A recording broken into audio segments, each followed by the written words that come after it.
West Side.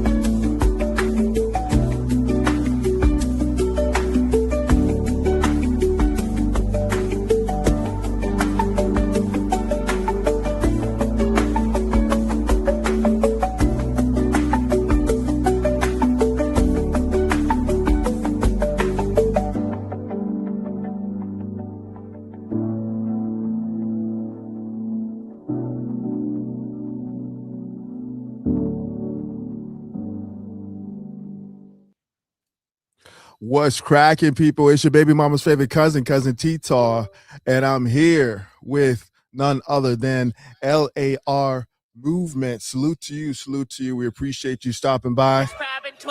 What's good with it? Now, briefly, when we were catching up backstage, you mentioned some of your origin story, and for my audience, I mean, clearly, okay, let's be clear. Let's do this first. L.A.R Movement is a thinker. He is an author.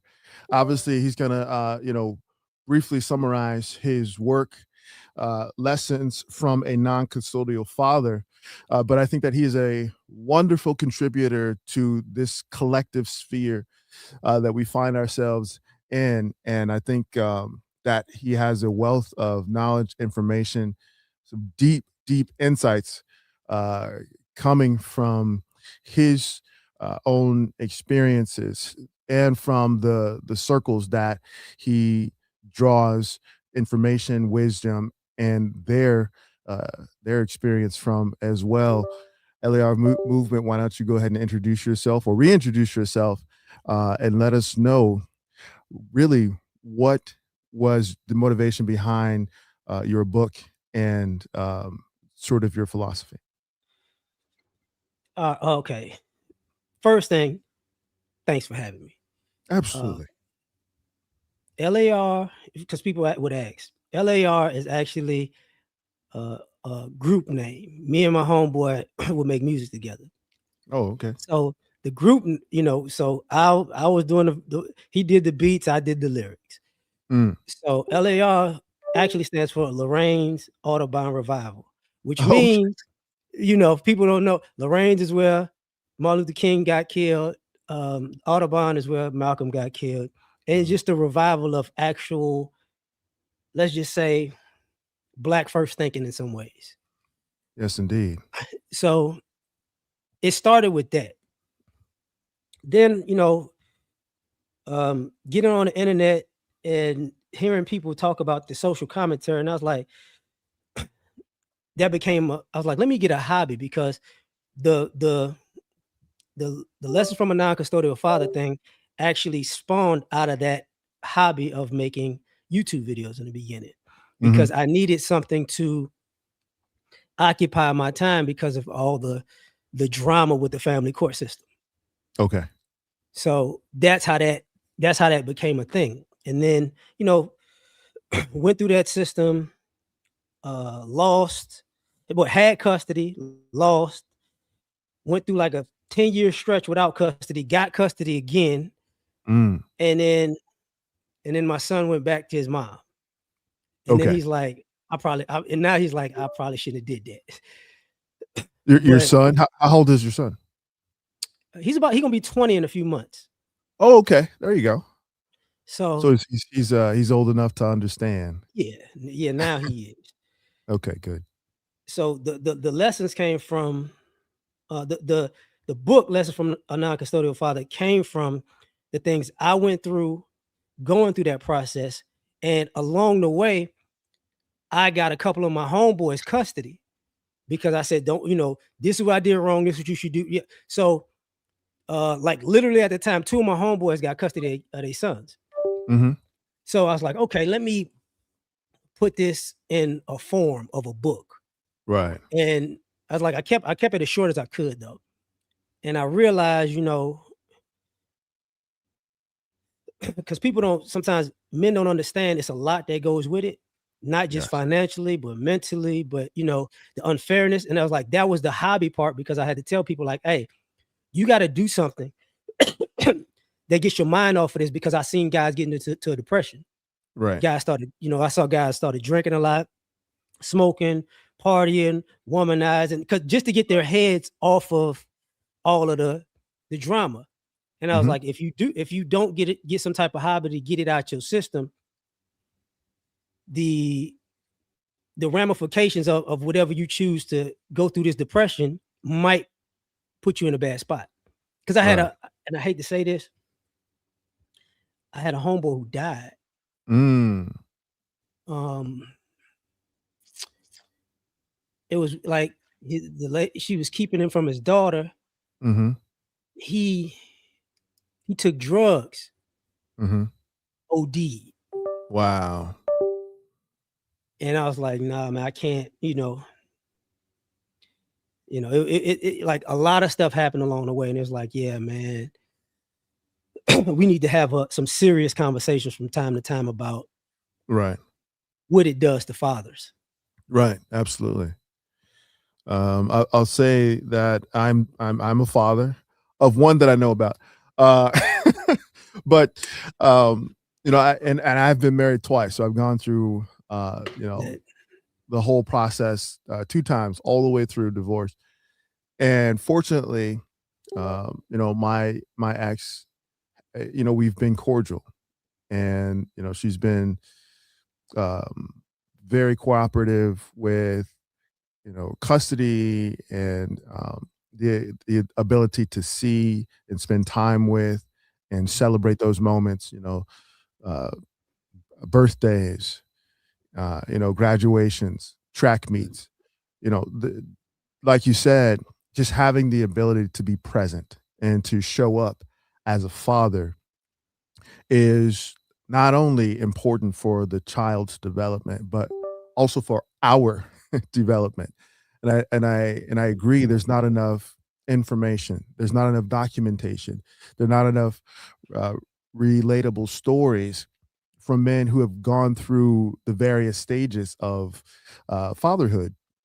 Because one of the most valuable things that I can say uh, I take away from being a father is what you learn about yourself and watching this smaller version of yourself develop and grow and realize their own personality, seeing their talents, seeing their hobbies and their interests begin to flourish, but really just recognizing that you've got this person who has their own life.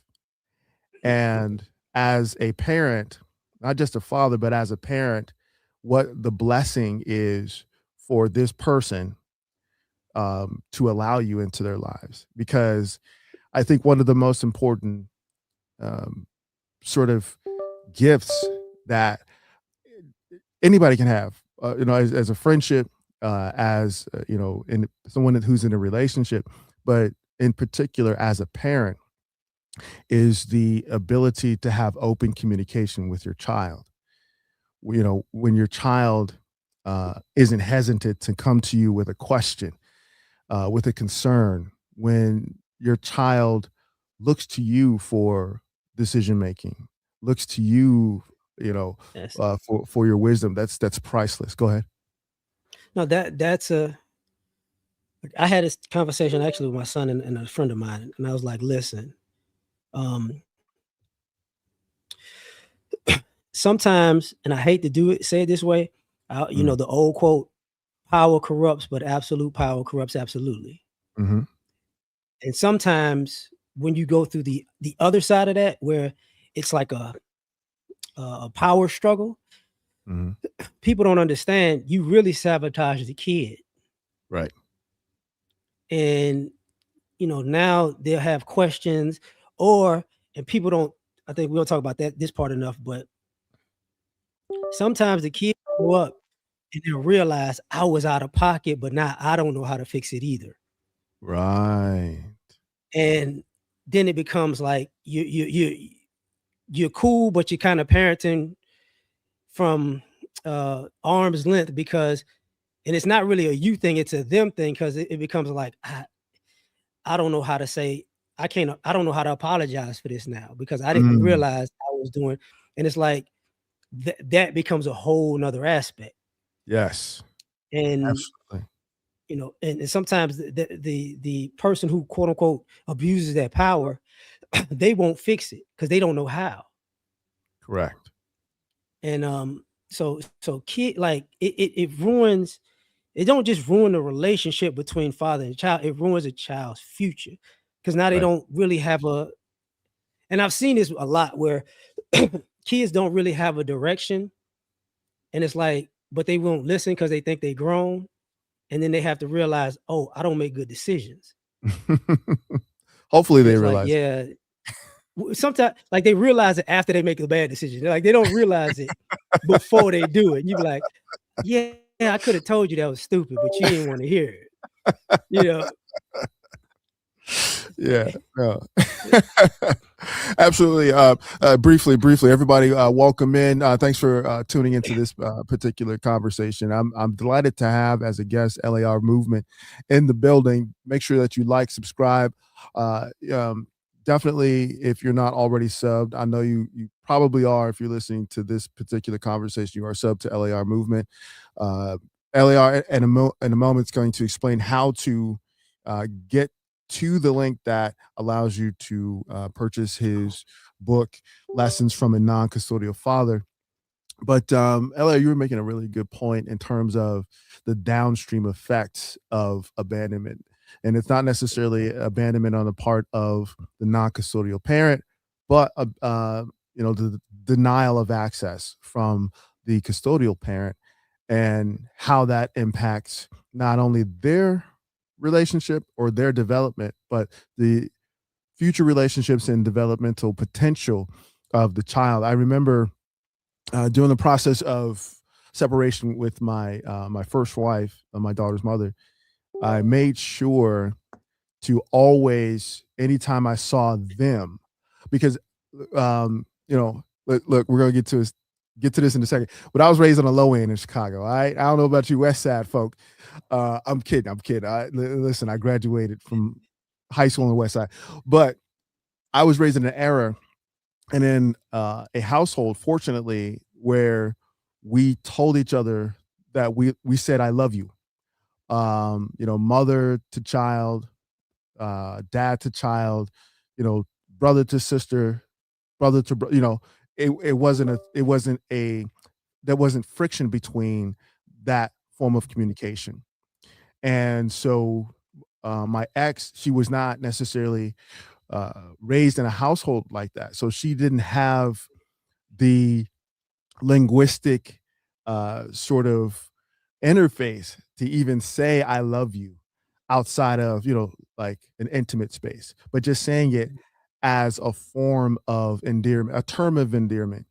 And so I had to make sure to make a point of saying I love you to my ex in front of my daughter while we were going through like the whole like custody thing and the split I up. And get it. like, yeah, we're separating, we're getting a legal divorce and things like that.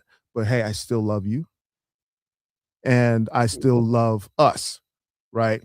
Which can seem like a counterintuitive process to put out there. But what it did was it taught my ex how to say it more frequently.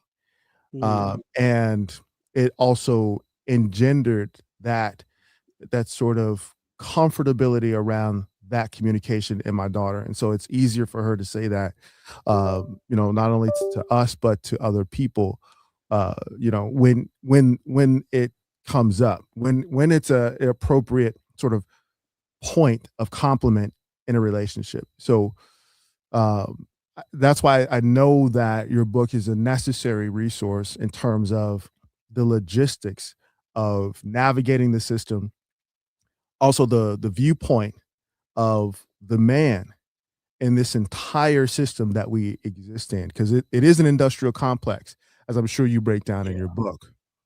for sure. So moving back to Chicago, let's unpack the L.A.R movement um, origin story, because it's always um, it's always a pleasure to know somebody and to have a conversation about times in Chicago.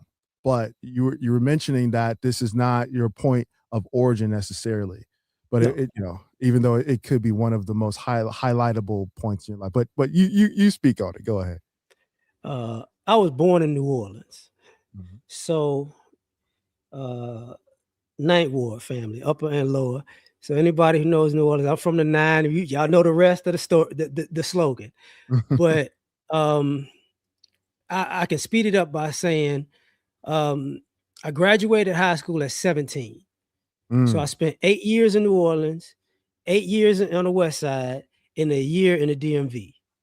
And then I went okay. to college in Baton Rouge, and I transferred and went to college in Houston. Okay.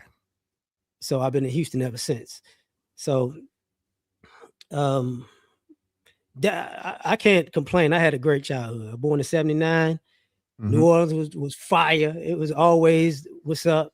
The DMV. I was there when Doug Williams won the Super Bowl, Mm, and I was in Chicago when the Bulls was winning them championships. absolutely. You Speak know, when on they it. first started that run. So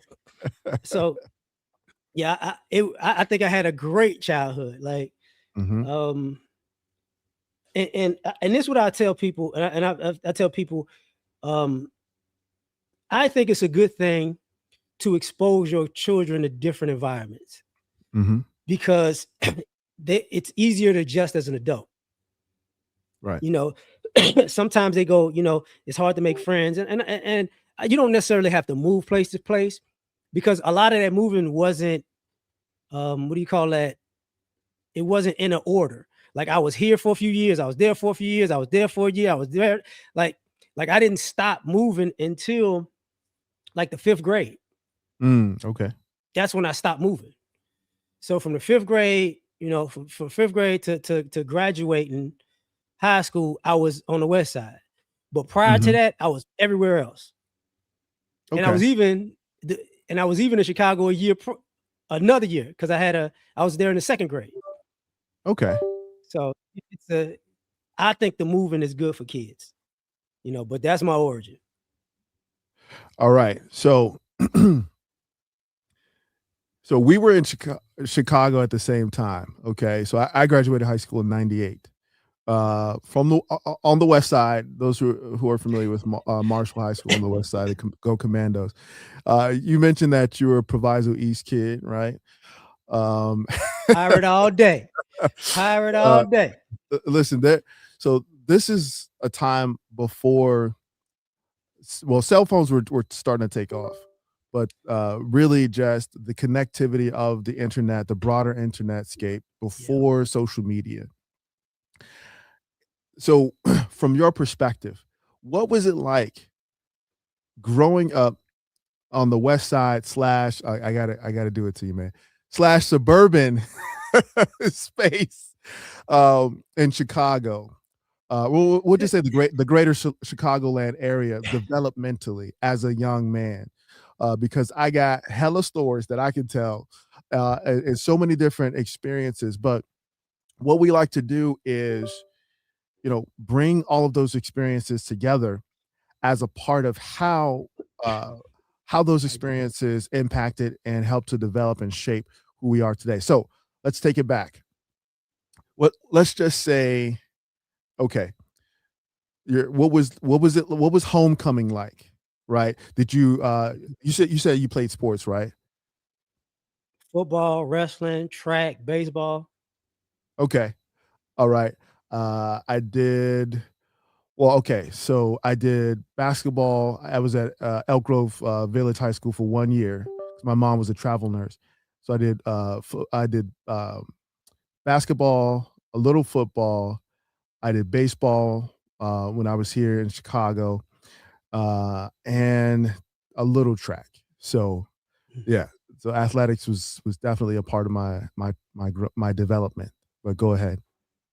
Uh, so like if anybody knows, like Chicago is very big, very Mhm, diverse, and I have to explain that to people. Like you can be on one block and that's a group of people, and go a mhm, block over and it's a completely different group of people. mhm. So for me, where I was at the time, it was like, the gang, because it was the 90s. But Yes. where I stayed at is like 21 square blocks, but all of the gangs are in those 21 square blocks. Mm, So it was a little different than, because everybody else had their areas. They were here, they were there, they were there. We right, had it where you couldn't, if you were in certain gangs, you couldn't go to walk certain blocks. right. You know what I'm saying? So that was the one thing.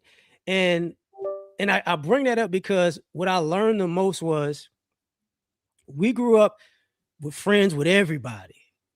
We Mm, played sports together like Little League, and yeah, and and we hung out, rode bikes, and then people started getting older and started gang banging, and you couldn't be friends anymore right, because they might not be able to come to your house, or right. stuff goes on like that. And I saw the shift as I became a teenager. And then I also saw, because people don't realize this about Chicago, there's a lot of success stories Mhm. all over the cities.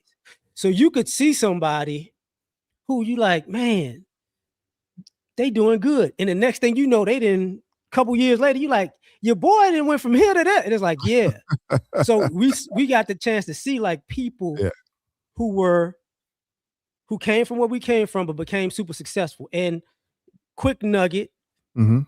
I'm from the like I'm from the same high school, the same area as Fred Hampton. So there's a Okay. whole nother Right. thing going on, because they never let that go, because he had like a center on Fifth, because the school Okay. was on Yeah. First. Okay. Yeah. So like you learned about blackness, you learned about black history, you learned how to interact with people, you learned the racism of America. And I had to put all that together by saying, you gonna remember this. There was a time in the 90s where they used to have a lot of little league baseball. They Mhm. used to have the all-star games. And Yes. what wound up happening was the black kids seemed to get too doggone good, so they started Xing them out. They Yeah, I started remember. like, no, no, them teams, they can't play no more. So people don't realize it was probably a good 15, 20-year stretch. Yeah. There really wasn't no black little league teams anymore, because the leagues didn't want them, the leagues X'd them out. Right. So I saw a lot of my friends who had like hopes and dreams of doing certain things get discouraged, because it's like, I can't play baseball because we beating white kids. Like, what's up with this? No, that's a real thing. I mean, you remember the story about the Jackie Robinson, Yeah. team, how It- they won. They went all the way to the Little League World Series and took the title, which was unceremoniously stripped from them, Mhm. uh, pending some allegation of like cross-border mixing of the children. Right. Like it was some really ridiculous thing. But yeah, no, you're absolutely right in terms of the diversity of the neighborhoods, and we we try to gatekeep Chicago as much as possible because we got the best summer on planet Earth. People travel from all over the world to come to enjoy Chicago, Chi-Town summer. Okay, uh, we're about to enter St. Patty's Day season. I know you know about St. Patrick's Day, dyeing the Chicago River Green green. water Absolutely, absolutely, and it's just so funny. They don't even do that in in Ireland. Ireland. Yeah.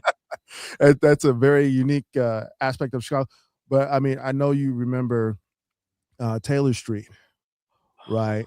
The Italian Ice, Mario's, Man. Italian beefs, all kinds of food from everywhere. You can get any kind of food that you want because Time of out. yeah, go for it. Time out. Time out. I'm about to be cold blooded. First, Go and do it. a lot of people from Chicago moved down here to Houston. So it's a Portillo's like 2 miles away from my house. Stop it.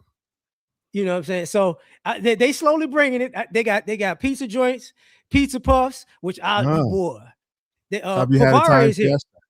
Yeah, no, they ain't got that. They ain't got that. They ain't got Right. that. Oh God. But I gotta say, Uh-huh. New Orleans is #1 city for food. Chicago's #2 though. Listen, I got to get to New Orleans and I have to get to Texas because actually my dad's side is from Marshall, Texas. Oh shit. Yeah, my mom's side is from Greenville, Mississippi.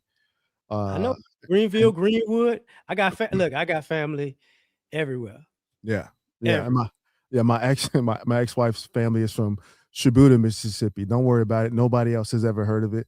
Like Yazoo City. Exactly.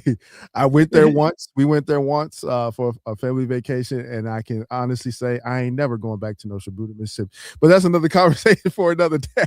I mean, you want to talk about the backwoods. You want to talk Oh, about for sure. so country that we went to a bar, man. This is real quick story about Shibuya, Mississippi. Listen, we love y'all. We love all our kinfolk and cousins down there.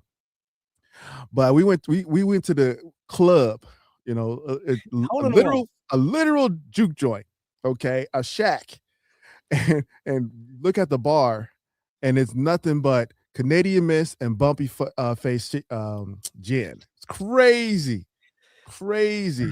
It's a whole other planet. But I love my southern folks, and I definitely have to get to Texas because I got a bunch of aunties and uncles down there that I have to reconnect with. Don't come in the summer. You said, okay? Would they be in the hundreds down there? The 100 For degrees? sure. You're gonna be like, oh God, no, it's ungodly.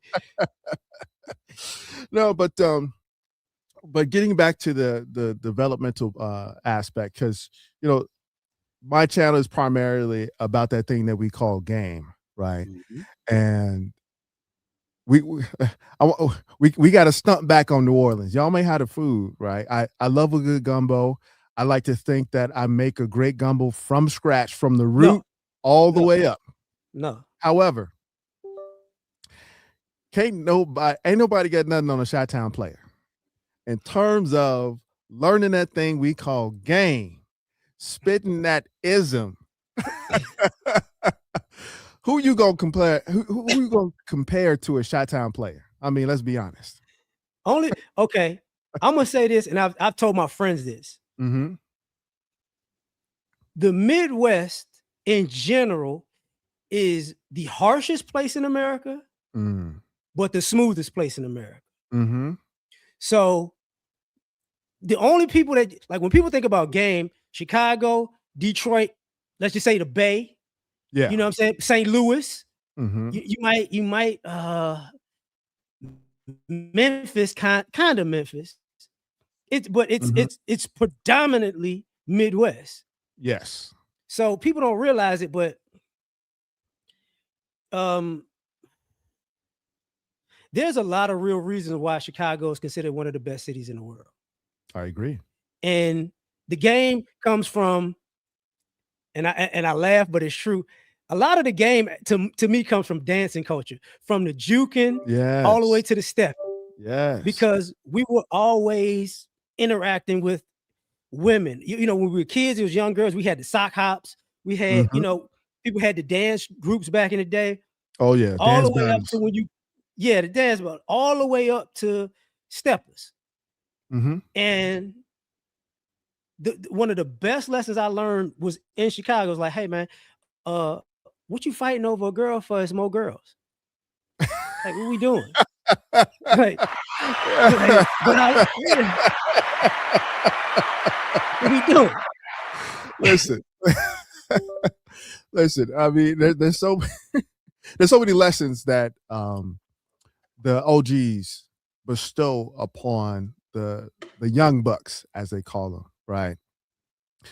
In terms of their development and their relationship with not only themselves, right, self-development, but with young women, with mature women, with aunties, all right? And it's so funny that you would mention that because there is a type of, there used to be a type of rites of passage, you know, we used to have record shops. I don't know if you remember record For shops, sure. but yeah, we used to have those. We used to have, live music venues in the neighborhoods. Mhm. And we still have barbershops. So we had these multiple spaces that served as third, fourth, and fifth spaces, right? Beyond your home, beyond school, beyond your place of worship, we had these other spaces where the older cats bestowed their wisdom onto the young players. And man, when I sit back and think about how much wisdom came through those spaces, just in terms of how to move in a city that's diverse, that is definitely racist, uh, and its politics and its policies, obviously redlining, obviously just so many historical, uh, sort of institutionalized challenges. But I think that that goes to what you mentioned about the smoothness of people, in particular men from Chicago. Part of our culture is knowing how to move in and out of spaces as fluidly as possible, right? So that we can Man. enjoy all of the gifts and all the treasures and the cultural landscapes that Chicago has to offer in our own unique way. Like in Chicago, you have to know which heralds to go to because they don't all make the same chicken the same way, and how to dress your chicken. Some spots you can get away with not putting mild sauce on it. Other spots you better put mild sauce on it. Oh, you won't be able to taste it. You got to get your Italian beef from a certain spot. You can't get the combo. Sometimes you got to put the giardiniera. Sometimes you got to put the sweet pepper. Sometimes you got to get it dipped. Mix them. Sometimes, absolutely. And those are just examples of the pattern of movement, how you move seasonally. How do you move? You can't come to Chicago and think you're gonna get away with a quarter zip sweater on in the wintertime. We got something called the Hawk. All right, that Hawk is waiting around the corner for you to step past that corner, and that Hawk gonna grab you by the neck and pull you down to the ground. Oh, Uh, let's talk about that real quick. He ran track, I ran track. Chicago's the only city where the wind will blow in your face yeah, going every direction, even when you're running track. but yes, it will push you backwards. It will push you down and pick you right back up. Like, okay, now lesson learned. Dust yourself now move accordingly. Move accordingly. Um, but in terms of the development of a young man, and there's so many sort of benchmarks that I try to qualify, especially when I'm coaching or mentoring other men in terms of their own development. Your first kiss, like you mentioned, the first dance, right? Did you have mentorship, or were you put under the tutelage of a mature man who had the wisdom, who had the experience to, like you said, with dancing, hey, there's always another one, right? Did you have sort of that direction growing up in your during your developmental years? Yes and no. Hmm. And I say yes and no because people don't realize this, even about that era. Even winos will give you game. Absolutely. You get what I'm saying? Even adult fiends will tell you right and wrong. So I say yes, I had mentors, but I say no because I didn't know all of them because they were older people in Chicago. They'd be like, "Hey, dog, stop doing that, Hmm. or do that, but don't do that." Hmm. And it'll go from teachers to coaches to straight up winos to people's parents. Like, I like Chicago the most because people don't realize it. It's a trash talking city. It's kind of confrontational, but Absolutely. it's really out of love. Like, a Yes. person to just say something and you be like, damn. But when you think about it, it's like, okay, you looking out. Good, good. So the mentorship to me was different because people who were adults weren't afraid to address you as a child or a teenager or a young man. Right. So that's like that place taught me pretty much more all of my adult comes from there. Okay. You know, they'll teach you. They teach you how to dress. Yes. They teach you how to speak. Hmm. They teach you how to you can't go everywhere looking the same. Right. They'll teach you how to um they'll teach you how to be aggressive. They'll teach you how to shut it down. Yes. Now speak on that, because I think that Chicago has its own unique style of forwardness and directness. Yeah, It's not like New York grittiness, like, hey yeah. son, like we're not Timberland aggressive. We are Air Aggressive, Force aggressive. One. We we we starter jacket aggressive with ours. You know what I'm saying? Like if somebody cuts you off, like in line, like you're at the post office or at a restaurant, standing in line waiting for your order, and somebody just walks up like they didn't notice the line. Somebody gonna be like, "Hey, it starts back there. You missed something. You Yeah, the back of the line. Is this what you missed?" Uh, but it's not like it's its own unique sort of brand of directness, because of the legacy of activism that comes, with the Chicago tradition. Obviously, Mayor Harold Washington was the great rest in uniter. peace. Absolutely, and his legacy was building coalitions. And in order to do that in a place like Chicago, it is a hostile environment. There are so many. We talk about the gangs, but we haven't even touched on The the neighborhoods. mafiosos, Yeah.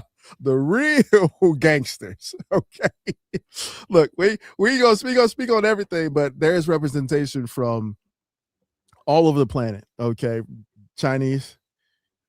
We know about Irish, but you've got Russian, uh, Russian, Polish, Italian. Yes. yeah, Yes. Chicago has the Jewish. largest Uh, Polish population uh, outside of Warsaw, which is crazy.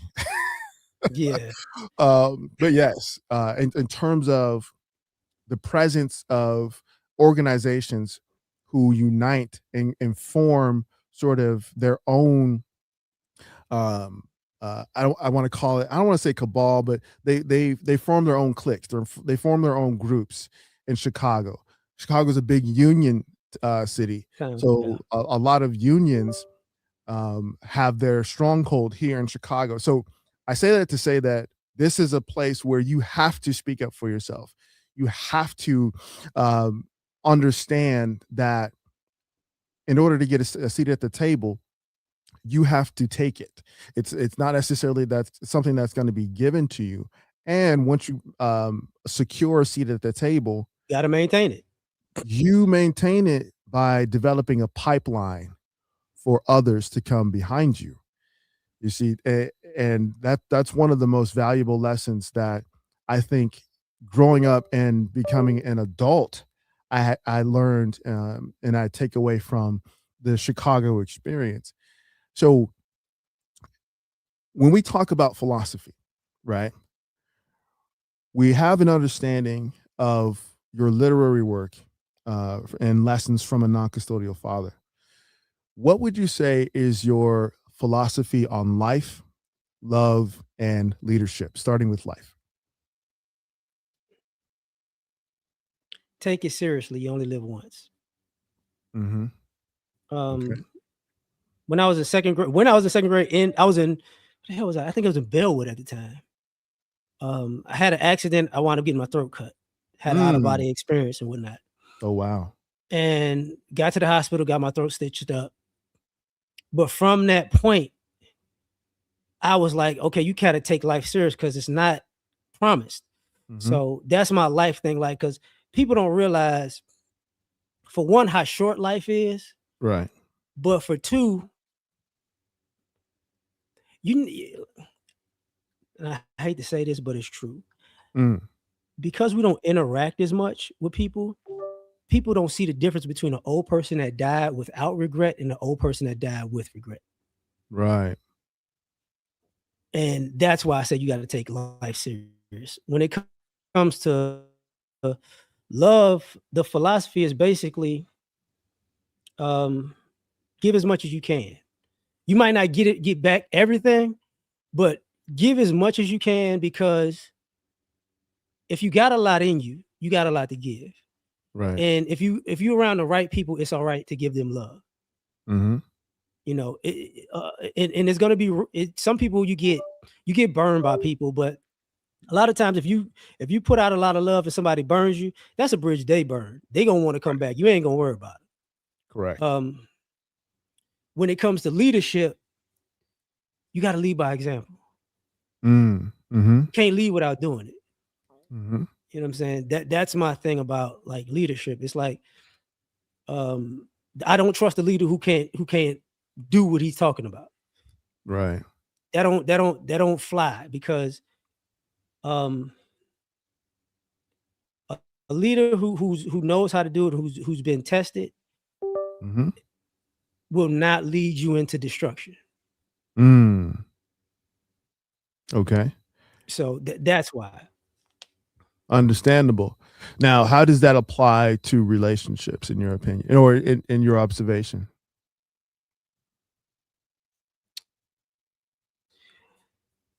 A lot of excuse me, relationships, trust is the biggest thing. Mm-hmm. So when the trust breaks down, the relationships break down, and that goes with the leadership. Like if people trust your leadership, even if they go in a different direction, they'll still use the principles. Mm-hmm. You get what I'm saying? Like I don't like, even with my wife, right? Mm-hmm. I do things automatically because that's how I learned how to do things. Mm. So my form of leadership is, I'm gonna get this done. You ain't even gonna know it exists. But I'm gonna show you how to do these things, because if this ever comes upon you, you won't freak out. Right. And it's kind of the same thing with my son, but my son's one of the people who I gotta learn the hard way. I'm like, all right,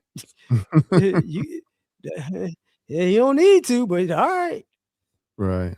So Yeah, with relationships, those are that's what it is. yeah, those are truly valuable. Especially, obviously you were in a previous relationship. I don't know, were you previously married, or is this your first marriage? First marriage. Okay. People say at the first it sounds like you're gonna get divorced, but No, I mean, just because I've been married 100 times. No. I got friends like that. They be hit me. This the first time, bro. This is your third time. Stop saying the first time. Like, we projected. We ain't got no. Yeah. No, but just because we when we talk and when we speak, we try to have a comprehensive sort of perspective on these things. And if it's, I mean, hey, if it's your one and only, God bless you. I mean, that's beautiful, man. What happened? Let me say this, because in the manosphere we talk about relationships and shit, and marriage and all that other stuff, right? Absolutely. And how it's one-sided. I'll say this, and I think it rings true in general. Mm-hmm. You don't know how real your relationship is until it's really tested by something in life that can affect you, that has nothing to do with y'all. Or speak on And it. there were things, and my grandmother used to tell me this when she was alive. Mm-hmm. And she was like, listen, man, life will test your relationships. Right. And sometimes, people could get sick, people could get in accidents, people could get disfigured. Right. People could house could burn down, people could die. Right. And you'll know your relationships when people rally around people in a time of need. Because what happens is, when there's a real lifetime of need, that something happens, either people step up or they step out. Right. And you'll never know until you get one of those situations. Well, you'll never know, but it's sometimes it's hard for people to grasp that if this person is really down. And it's like, yeah, man, because y'all never got tested.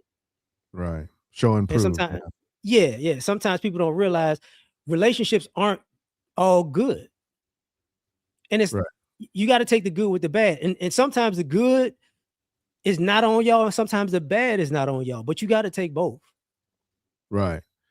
So that's all. Like Yeah. I could get in depth, but I don't want to, like, when the stuff that I'm talking about, Uh-huh. if I said it personally, this would be a dark conversation. You'd be like, damn. Like, why you gotta take it there? But no, I'm glad you touched on the manosphere at large. And actually, I was going to ask you, sort of what your position on a lot of conversations that take place. Obviously, they talk about popular culture, or some creators try to ingrain popular culture examples into, this sort of representation of the greater population or greater society. Um, I don't necessarily agree with that. I think that pop culture has a lot of entertainment value. A lot of it's faked, a lot of it's scripted, a lot of it's organized and arranged. Like a lot of the celebrities, they're in arrangements, whereas we're us We out here. pedestrians, right? We out here. We trying to make it do what it do, on the relational tip. Whereas their lives are curated, their lives are scripted, their lives are pieced together in this whole like media kit, or for a particular agenda, or to sell a product or whatever. I say that to say that when we try to have a conversation about, and I hope to have more conversations about the modern state of mating, dating, and relating. But it's hard to sort of understand where a particular commentator stands on what is ideal. I don't want to say good, great, or whatever, but the ideal sort of relationship style, relationship type, in terms of how people meet, how they go about the process of vetting, courtship, uh, you know, solidifying a relationship and establishing a family unit. You know what I'm saying? It seems to be like so many different directions that people try to do this very simple thing.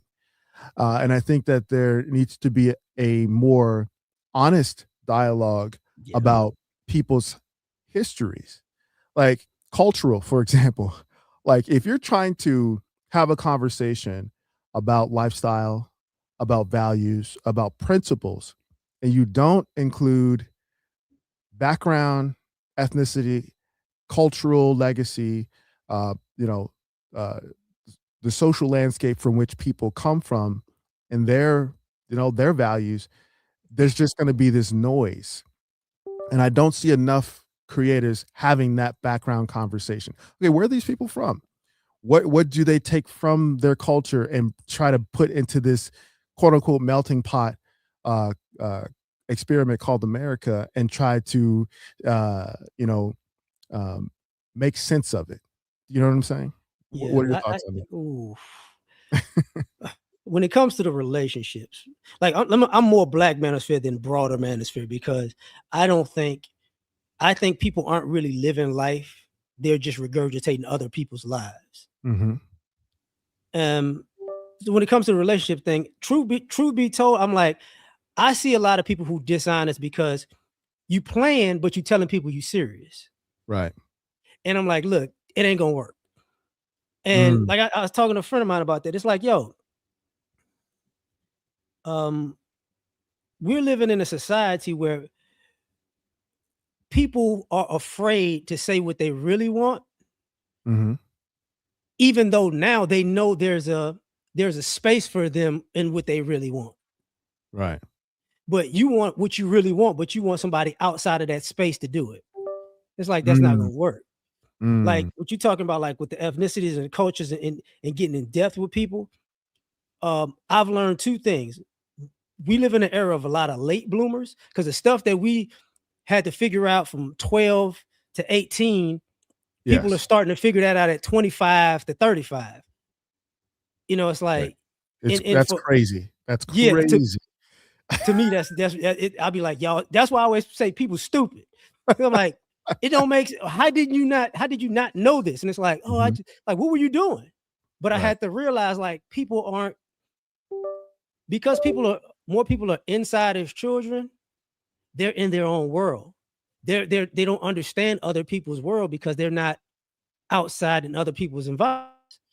Mm-hmm. So they're figuring it out in their 20s and 30s, and it's like, oh, that's why you're still doing disrespectful, inappropriate things because you don't know better. Mm. But you're too old to not know better, so people don't look at it the same way. Right. And and I hate to say what I'm about to say, but Go for it. I'm gonna say it this way. There are too many adults who are living in a comic book instead of real life, or living in a Mm. fake ideology, but not living in real life. And it's like, that's real on your TV screen. That's not real in real life. Right. And it's like for me, it becomes bothersome because it's like, yo, I don't. There are certain principles like that people used to have that I see society has discarded, and these other principles are normalized, and it's like, yo, this is not gonna end well.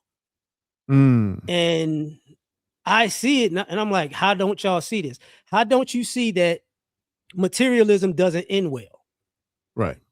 Because you wind up with a bunch of stuff, and then the stuff really don't mean nothing. Right.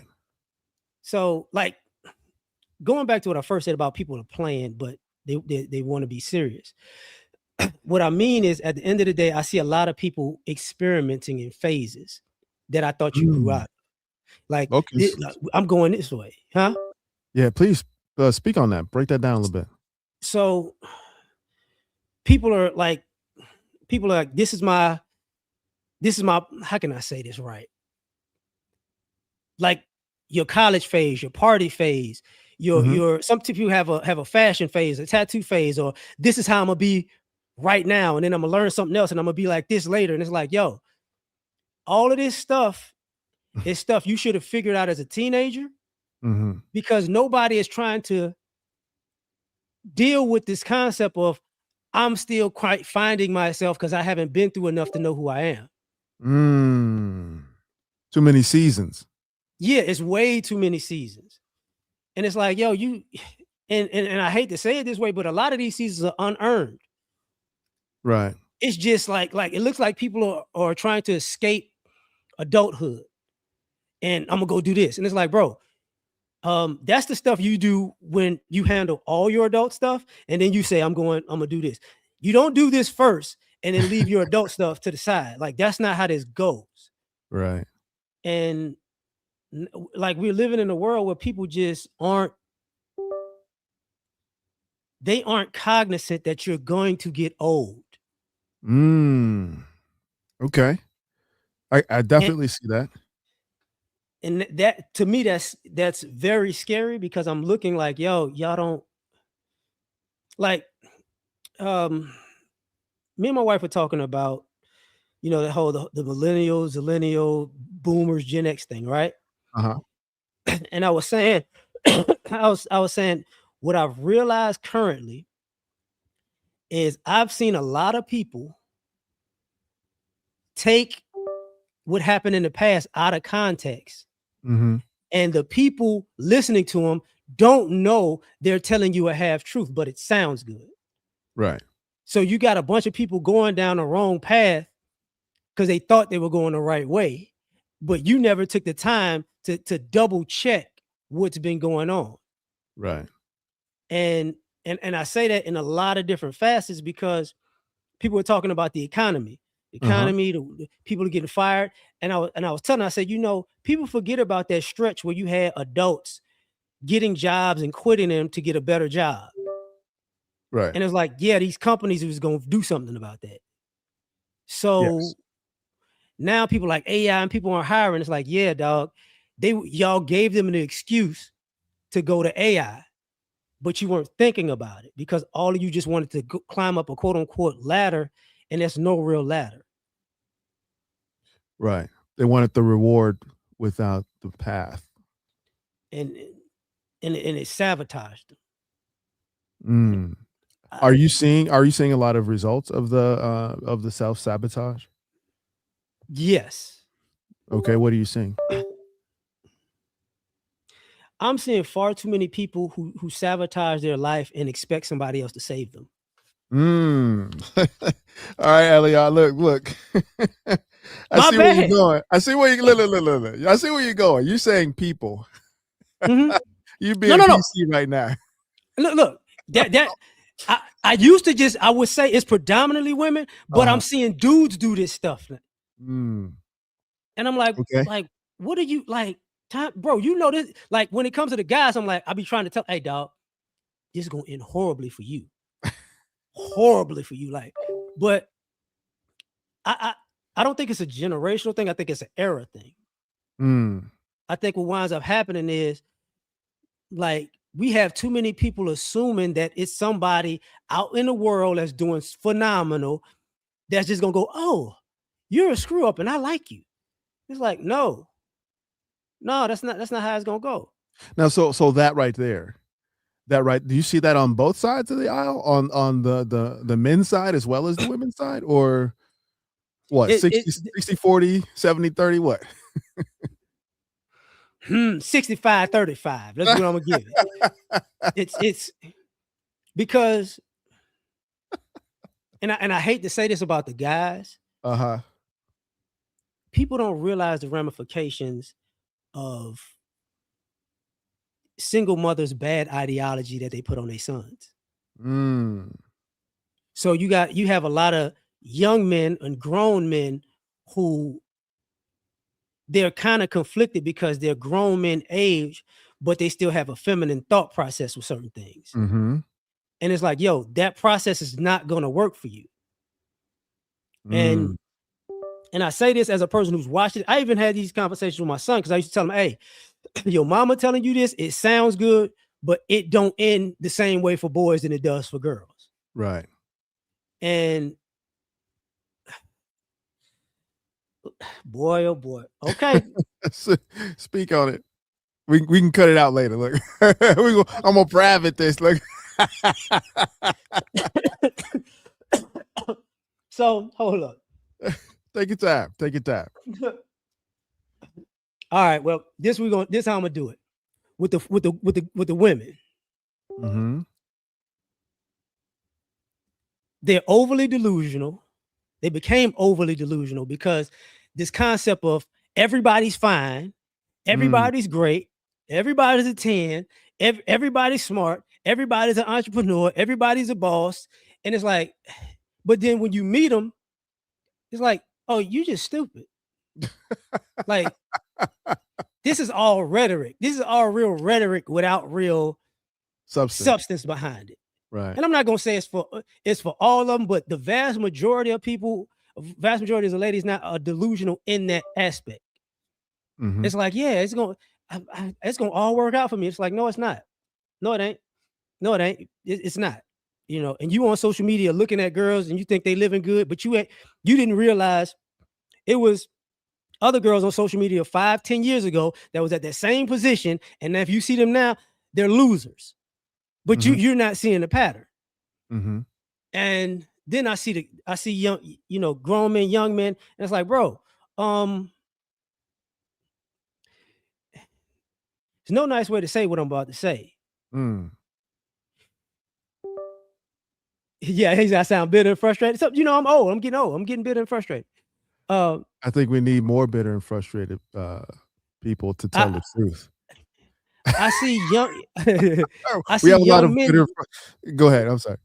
Yeah, I see a lot of young men who they're they're not doers. Okay. They talk a good game. They try to show up a certain way, but it's like when it's actually time to do something real, they're incompetent. Mm.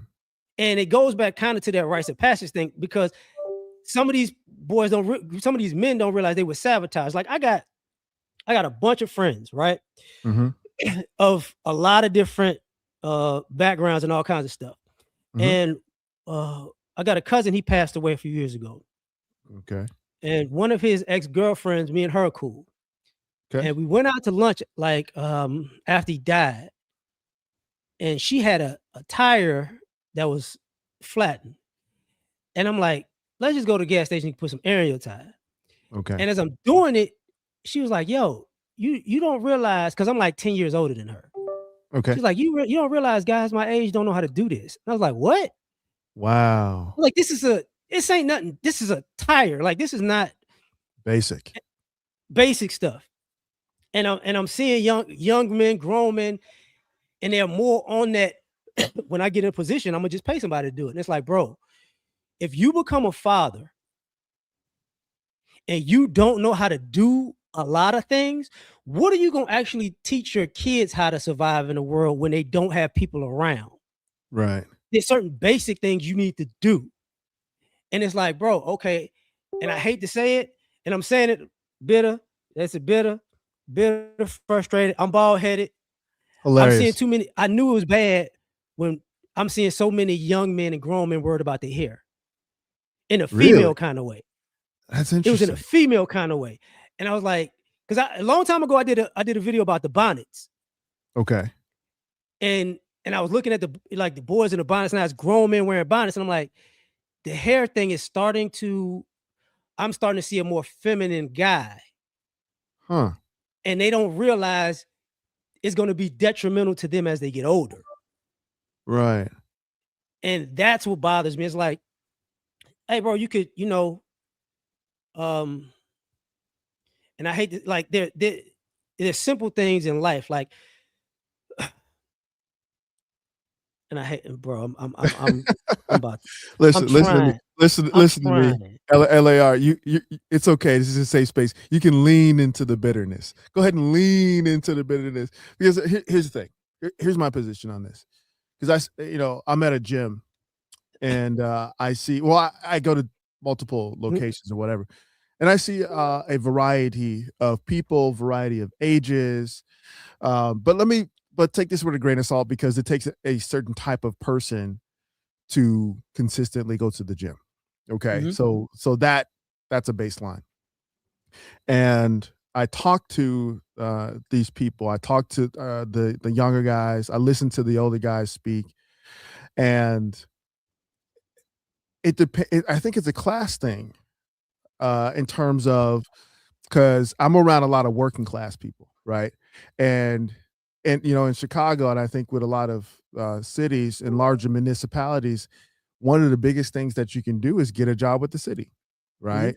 Either in construction, trucking, signage, water department, sewers. Once you get in with the city, like I have a cousin, a female cousin, who's she got in with the city from becoming a librarian, but now you can transfer to Transfer to any anything. branch, Yeah. anything, Yeah. and that's pension, that's insurance, that's all types of things. So that's a big thing. So people still talk about having a plug. I know you used to, you know what having a plug is. Who's your plug? Who's your way in, right? In terms of securing the type of position that allow you to be stable, that allow you to eventually become established, right? Two very important things, right? And let me know if this is something that's missing from the groups that you're hearing from. Well, in Chicago, two most important thing: who is your plug man, and what is your reputation? Because one of those two will make or break you, in terms of your stature in an environment like this, right? You got to know the right people, but you also have to protect your reputation. Do you think that when you said your words were sabotaged young men, do you think they even care about protecting their reputation and or establishing those networks or plugs that allow them a level of mobility? No. I'm gonna tell you, and I say this Mm-hmm. because sometimes people tell you you don't know what you don't know. Mm-hmm. And I've learned All right, well, you told me I could let it loose. I've learned that people think they're too good to be anything other than rich and famous. Interesting. And I've learned over the years, it's like, yo, um, to be people want to be on a certain level without the work. And people are allergic to the work that it takes. Right. And they've been taught that, this participation trophy kind of mindset where, hey, man, you deserve the world, but you don't deserve nothing because you didn't earn nothing. Right. And people have gotten so unserious. Like when you said the class thing, I see it because now I'm in a middle class, upper class area, whatever you want to call it. Nice. These people are so unserious. Their kids are so unserious. And I'm gonna go backwards into a hood mentality, Chicago mentality. I Yeah. remember we used to look at people like, oh yeah, if we got to compete in the real world, I'm a dog this fool. Oh yeah. And now I see more of the people that was gonna get dogged. Mm-hmm. Like me and my wife went out to dinner. I never forget this. About a year Mm-hmm. ago, we went out to dinner. White family, sitting there sundown, and they're like, listen, you got to go to the military. This Mm-hmm. this boy having a grown meltdown. Mm. And I don't want to do it. It can't make me. And I'm looking, How old was and I'm he? like, What'd you think? he was like 20. Damn. I thought you was gonna say 12. God damn. He was like 20. Wow. Wow. And he over there. I mean, you know how kids do the failing and stuff. And I'm looking, Right. and I'm like, people don't realize this is the class part of this is y'all don't realize how unprepared upper class kids that become adults and middle class kids who become adults are for life. Because I've been seeing it for years. It's like, Okay. yo, okay. And this goes to just American parenting. And this goes to everything else. Okay. How many times do you remember being at a high school and your parents bringing you takeout food because you didn't want the lunch at the school? Not even close. Ever happen? No. Did you ever, you decided it's time to go to college and you need to buy me an apartment and a car so I can feel comfortable in college? Absolutely not. It's like, you ever been in a situation where you're an adult and you go, I don't feel like going down this path anymore. I'm going to come home and figure it out. Who house you finna come to and figure it out? I bet you're not finna pay rent too. And people aren't really thinking about it. Like I talk about even the drug thing. Who told you, bro, if from where I come from, if you got a drug habit, but you need a place to stay, you're going to be homeless. Yes. If you got a shopping problem, but you're going to be, because people won't go, no, you got money for stuff. Right. We're living in an era where people are so unserious that they're going to, all right, cuz I'm you're going full meltdown. But I mean, it's a sign of social decay, obviously. And there's so many other factors that I would say would go into that. I acknowledge absolutely what you're saying.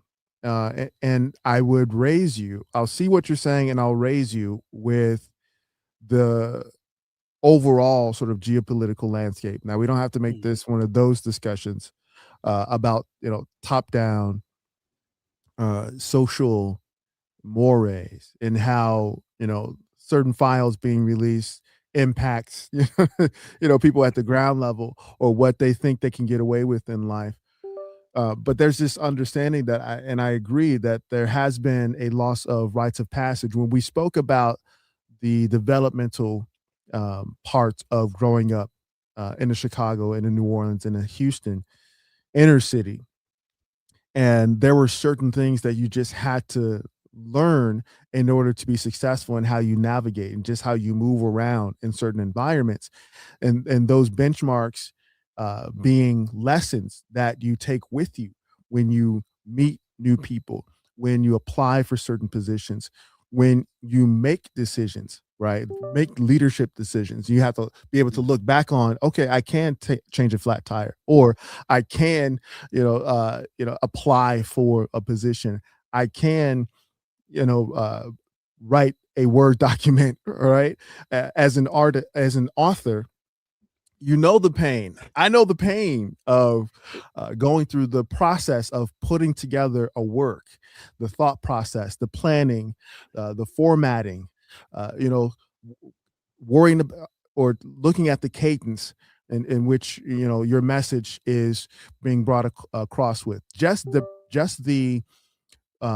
skill, knowledge, and drive that it takes to complete a project like writing a book and publishing it is a feat in and of itself that most people will never even have a clue, yet let alone want to do, because they got Chat GPT now that can write a book for them. You just give it a few prompts, and everything's under control. LAR, everything's under control. Don't even you don't have to worry about a thing. We'll be on universal basic income soon enough, and the only thing that you need to be concerned about is your receding hairline, which they can fix with a magic potion. So soon enough, everybody will just be floating in this suspension fluid inside a pod and having dreams about reality. I'm about to do it. We live in a I was time trying. Look, period. I was trying to trigger you though.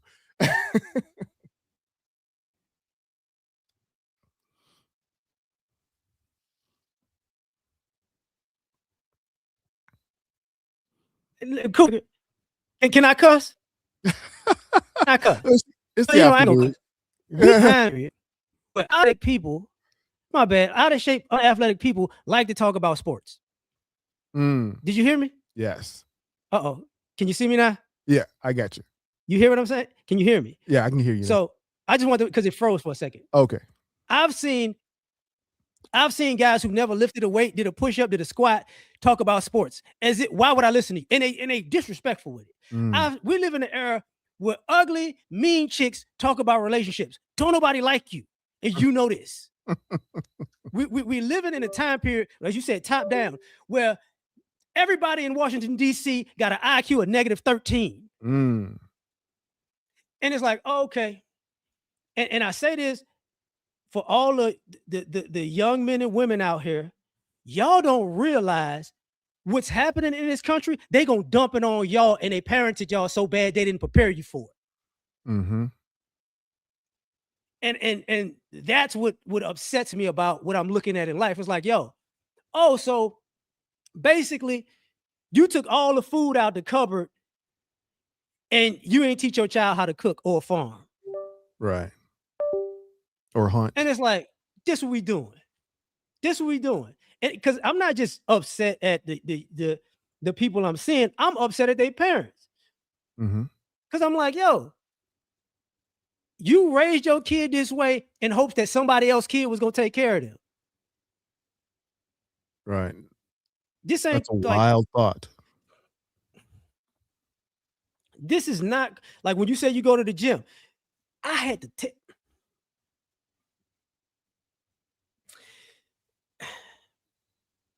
I ain't seen so many unathletic, aggressive, wannabe aggressive dudes in my life. Are you talking about the internet people or just internet in real life? Like it's just like, bro, it's like, bro, I had to clown. I was clowning with a young cat. I was like, bro, you 113 pounds, but I got guns. Everybody got guns. It's Texas. You're still unathletic. You're still not fast enough. Like, contemplate what people are talking about now. Like, people are mad at the world, but they can't do 25 push-ups. People are, boy. I'm about to be this is about to be a real West Side thing. I'm about to say. All right, we got another 15 minutes. Okay. While LAR gathers his steam, definitely make sure that you sub to his channel. We're going to make sure that we get the link for his book uh, in the chat. Why don't you do that while you get ready to release that Hadis theme that you got? Because I know that you have a legendary rant coming up. We're going to give it another 15 minutes. But everybody, just make sure that you give a like, you sub, and you forward this conversation to someone that you know will be able to benefit by way of this wisdom. Go ahead. Let me just say, I don't like to be serious, because when I get serious, people go call me Darth Vader.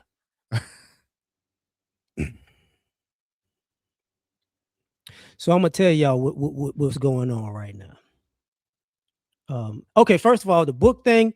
I'm gonna tell you, I got the book in my playlist on my page. So you can go to a playlist on my actual YouTube page, and I just did videos about the chapters in the book because it's difficult to find it.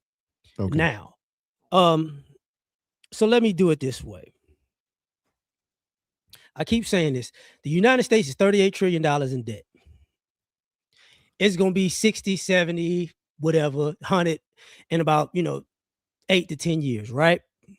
Mm-hmm. That means the price of everything is going to go up.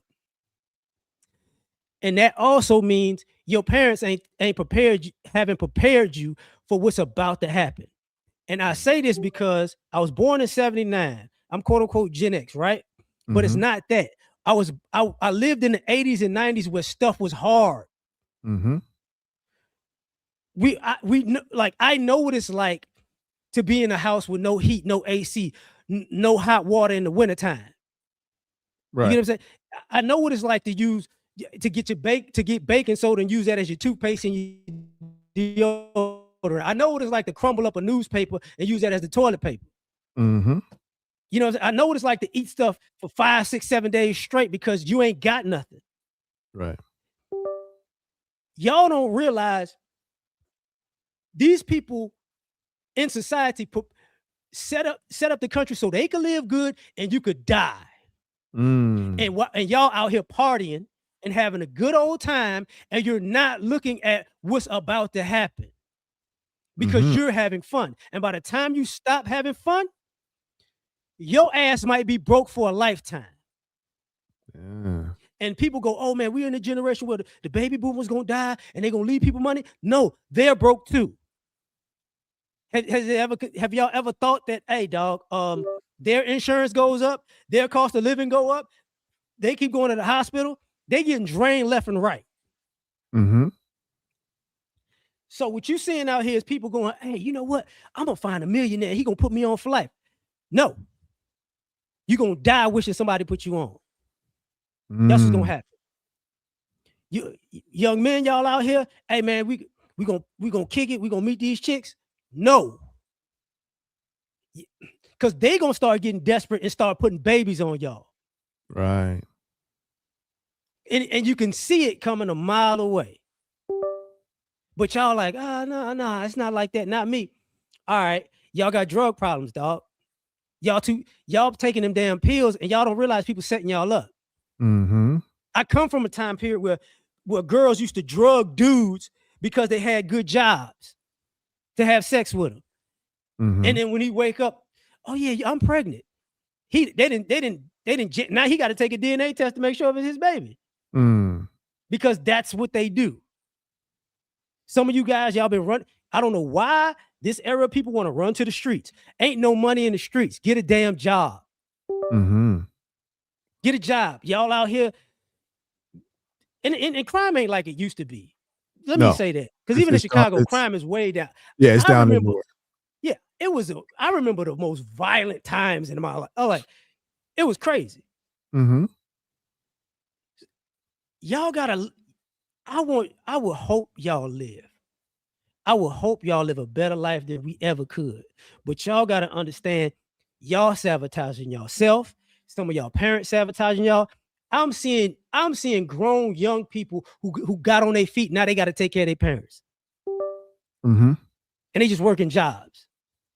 Y'all not seeing this. Like, it's crazy because y'all don't think it's gonna happen to you. That's what it looks like. Like, y'all don't think it's gonna happen to you. And it's like, no, it's gonna happen to you, G. I used to Mhm. tell my homeboy about that back in the day. Like, look at all these young cats running around with these Hellcats. Where they at now? Where Yeah, they at now? that was an era right there, the Hellcat area or the Dodge Demon area It's like, era.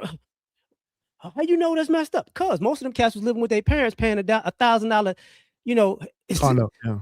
yeah, car note, and they done lost the car. And it's like, yo, even when I see this on social media, I hate to tell y'all this, but a lot of people on social media are lying to y'all on purpose because it get views, and they don't give a Right. damn about how it affects your life. Oh, yeah. You gonna Rage be screwed. rage bait, yeah, yeah. It's like, bro,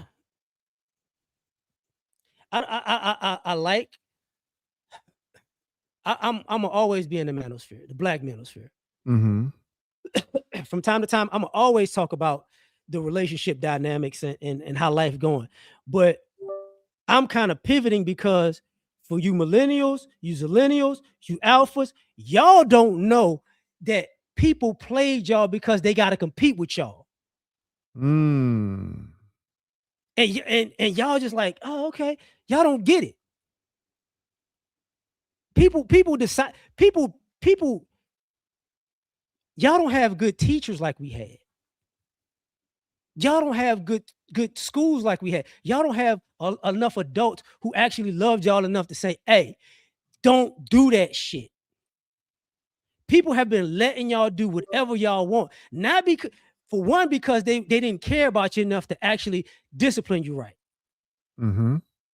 See, if and I'm gonna say this God's on the truth. If your parent is your friend and you ain't grown, your parent don't care about you like that because they That's gotta correct.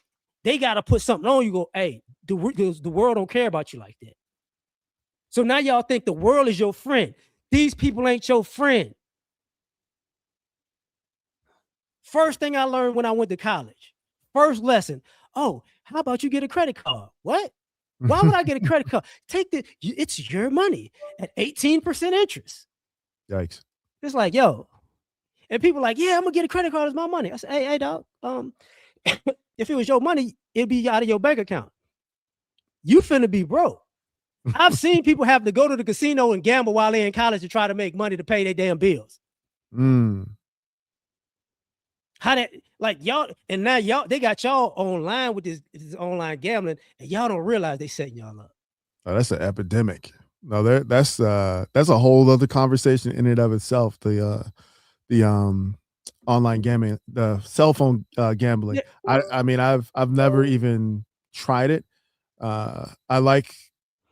Well, I haven't been to a casino in maybe 12, 15 years, but people are at 18 years old with these apps on their phones, crying about their parlay not hitting. I'm like, what? What are you talking about? But yeah, You know what it's a they big didn't tell you? thing. They didn't tell you they got a drug habit because of the quote unquote anxiety of the gambling habit. Interesting.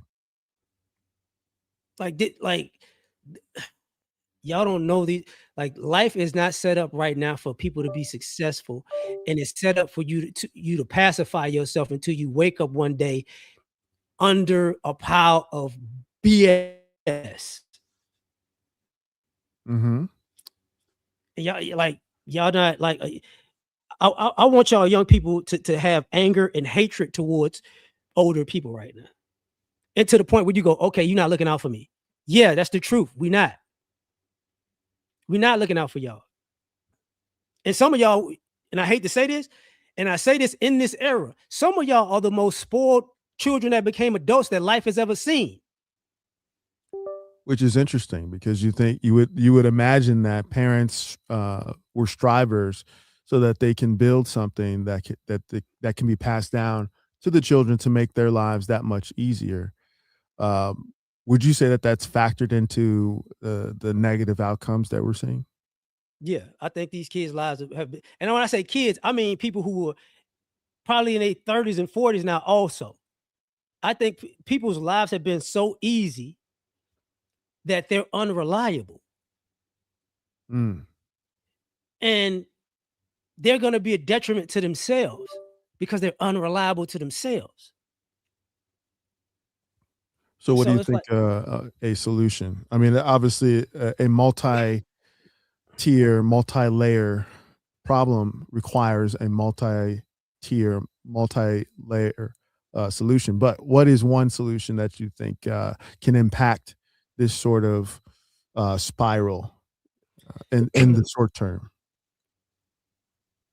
either make a decision to do the all the hard things or get forced to do all the hard things, because that's what you're going to need in the future. What's an Because a lot example of of the people, hard thing? um, okay, get some good health insurance Mm-hmm. because you're going to need it.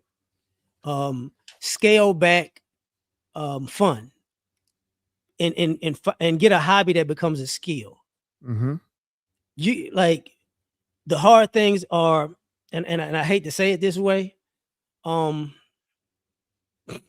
learn how to shoot, Okay. learn how to farm, even if it's in small, in small things. Get your health right, get in shape, learn learn how to get don't go out as much, learn Mm-hmm. how to cook, learn how to be able to take care of yourself to the point where you're so comfortable you don't need anything else. If you're a guy, learn how to fix your car because you can see how much it costs if you go to a mechanic now. These motherfuckers gouging you. Right. You know what I'm saying? Like learn how to do some sheetrock, learn how to do some other stuff. You know what I'm saying? Because Mm-hmm. if you do, like you don't know how much this stuff is going to, like, people are at a point in life where they know that society is so screwed up that they can gouge you whatever they do, whatever service they provide. Mm-hmm. So learn how to provide as many services for yourself that you can, because you're going to need it. Like learn how to do renovations. Like just and it's all on YouTube. If you like, it's a lot of shit out here on social media that you can find of how to do stuff. Yes. Like he said, like learn how to invest. Yes. Learn how to actually track the stuff. I had to tell it to a young guy at work. I said, hey, you notice how in the summertime normally gas goes up. He's like, yeah. I said, there are people out here who invest, who buy stocks in gas companies, when they're down, when gas prices are lower. And then by the summertime, when the prices go up, the stock go up, they cash it out. And they recycle this process over and over again. Learn how to do stuff like that. Look at the society around you and start preparing for, oh, I don't investment, I don't care, crypto, Roth IRAs. I said Roth, Mm-hmm. 401. Learn the stuff that you really need for the Mm-hmm. future. You know what I'm saying? Get piggy banks, put money away. Like, learn as much as you can about survival. Mm. Because people aren't going to survive as much as people think. And I hate to say that. So, Mr. Vader, Darth Vader, Mhm. I gotta, I gotta play devil's advocate here. You ready? Do it. Survive for what? The America that you know may not be the America that you gonna know in the future.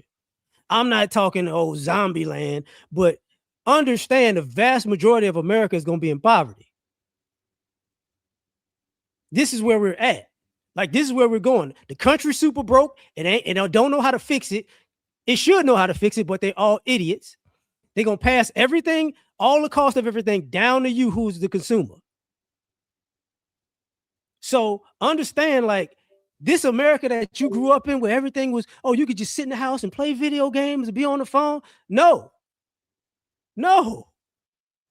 Them days might be over for a lot of people. Y'all, I'm gonna travel. Okay. You think you're gonna travel on a credit card? You see the race of these credit cards now? Mm-hmm. These people are, they all these businesses about to stick it to you. And that's why I say, like, even with health insurance, because young people don't realize you're gonna get older. So you're gonna go hoop one day and you're gonna blow your damn knee out. Stop. Oh no. Stop it. You're scaring folks. Not hooping. Yeah, let me go play some flag football. Oh, you dislocated your shoulder.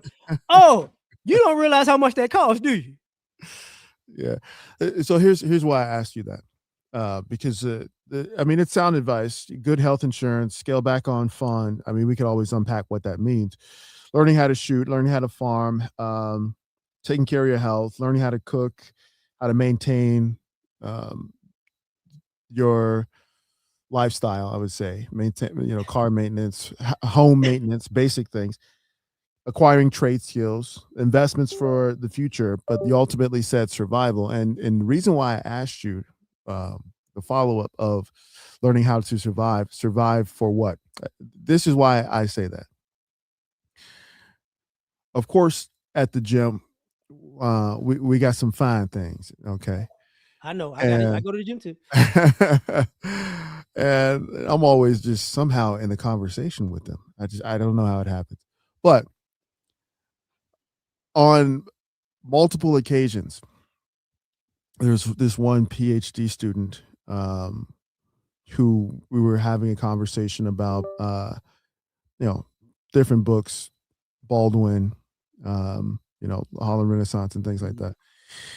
And she was like, if there were ever to be a serious collapse, like, zombie apocalypse or whatever, pick your poison. She looked me dead in the face and said she would run off to the countryside, get out of the city and take a pill and lay it down. And right, this is from someone who is obviously intellectual, who is fit, who travels regularly. I think this person's in Japan right now as we speak. Um, that's just one person. Another very, very attractive young lady. I think she owns a bar or something like that. And she said the same thing. She said if something were to happen, if America ceased to be what it is, this land of opportunity, this the dream, which that can be unpacked in and of itself, Mhm. she would do the same thing. She would take herself out because they're so used to the conveniences. They're so used to ease of access. They're so used to the luxuries. They're so used to the mobility, having the ability to have a passport and travel and to see other cultures and see things, being flued out by NBA players and all these things. Of course, I got the stories. Anyway, when I ask you, survive for what? I'm kind of setting you up to present your ideas or your thoughts on what an ideal social scenario would be, because Okay. you mentioned the enormous debt, you mentioned other inequalities, you mentioned the negative outcomes as a downstream effect of neglect, of fantasy thinking, of putting things off to the next generation. Now, all things being equal, let's just say that you had a magic button that you could press, and all of those things one by one were addressed. Now we're starting flat, right? Mhm. What does the ideal society look like from the perspective of LAR? Competent, very competent. Um, you gonna laugh at this. Go for it. A few years ago in Houston, it snowed. Mm-hmm. All right, it snowed, and people wanted to get gas. Right, Mm-hmm. so I get in the car, Ice Rose or whatever, and it's a couple gas stations by my house. Mm-hmm. The first gas station I see, super long line. Right. Mm. The second gas station I see the lights on, like the lights for the price of the gas. Okay. And I'm looking at the people and I'm like, y'all don't know this place open because they had the shutters on it. I'm Uh, like, yeah, but the electricity worked. Like it's So I go to the other gas station, and it dawned on me at that moment, because I'm in Texas. I'm like, if y'all don't know the small signs of what's working and what's not Right. when things go left. So for Right. me, at that point, I talked to my wife about this. I said, hey, when you look out into society, there are more apartments than they're building subdivisions. They're Right. not planning for people to own anything. Right. And then I told her, I said, it's gonna be a lot of polygamy. And she's like, how you see that? I was like, if women ain't got no place to stay, they'll stay with a man and other women. Indeed. And I say that to say what you're talking about. It's society is gonna collapse, but if it was all together, people will be competent. People will make good decisions. People will go, okay, um, this sounds good, but if this messes up this, it's not a good idea. And Mhm. I saw something recently I want to do a video about, where they got a politician who just got $143 million because they opened a business 8 days ago from the government. Oh, okay. They got a contract. Yeah, but the contract actually goes to a subsidiary of them. Right. But the company was made 8 days ago. Right. How you know That's what what they happened do? with Puerto Rico after the Puerto Rico hurricane. It's like people don't know, and if we don't have a competent society, it's gonna be chaos. Mm. And until we get the competence, it's only gonna get worse. And then, like you said, in an ideal sense, if it was competent, I would be less uneasy. But I see this like, oh, y'all don't realize these people are just trying to cash out. Right. Because they see something on the horizon. Yeah, and I'm like, oh, yeah, yeah, y'all don't see it. And I work like a blue collar, whatever, right? And I'll Mhm. say this: y'all don't realize how many people are losing their jobs, and industries are like slowly shutting down just because they kept rising the cost to keep up with the economy. Mhm. Like I've seen mechanics close, dentist office close, what do you call it? Daycares close, bunch of restaurants close. You know what I'm saying? Like it's I'm looking at it and I'm like, yo, what happens when you see a grocery store close? Mhm. Well, Dominic's. You know what I'm saying? Like people don't realize. I talked to one of my homeboys about this. I was like, look, it's a movie with Justin Timberlake. Was it Out of Time or something? Yeah. And I said, look at like Elysium and Out of Time and tell me if it's not starting to lean to the separation of classes and people having their own enclaves. Mhm. And because of that, and I say this with all due respect, because like I said, born in New Orleans, grew up in Chicago, was in the DMV. If y'all go around, if y'all able to go places and look around, y'all gonna start seeing like, yo, this is not what it used to be. Mhm. Can I tell you? I'm gonna give you some insight, and I'm sure you're familiar with this. Me growing up on low end, right? Mhm. 43rd.